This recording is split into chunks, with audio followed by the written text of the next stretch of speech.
Declaração de voto, vereador Sandro Fantinel. Bom, senhor presidente, eu queria dar um retorno ali para a fala do colega Cláudio, que a minha avó me ensinou que quem rouba R$1 e quem rouba 1 milhão é ladrão igual.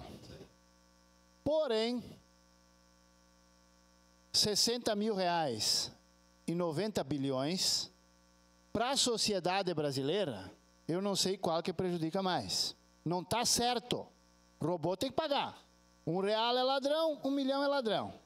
Mas para a sociedade brasileira, 60 mil e 90 bi tem uma grande diferença. Qual é dos dois que prejudicou mais a sociedade?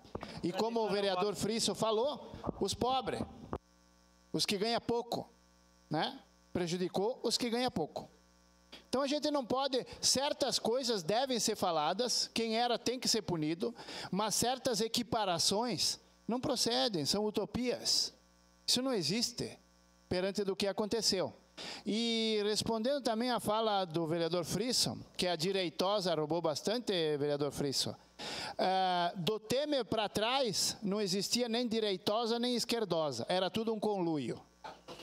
Era o teatro das tesouras. Era eu quero ganhar, eu também, tu também, todo mundo. Tem um cara que me disse uma vez para mim, na política, se todos rir, dá certo. Se tiver um que não estiver rindo, não dá certo. Por quê? Porque aquele vai dedurar os outros. Então, no passado, o conluio, todo mundo ria. E aí funcionava, né? Então, eu queria dizer que muitas coisas a gente tem que cuidar quando a gente diz. Porque hoje, o aposentado está arrasado por 90 bi, não por 60 mil, que foi uma entidade que deu.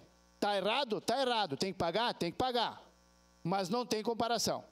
Isso é uma comparação esdrúxula que não tem cabimento, né? Votarei sim, senhor presidente. Obrigado, vereador Sandro Fantinel.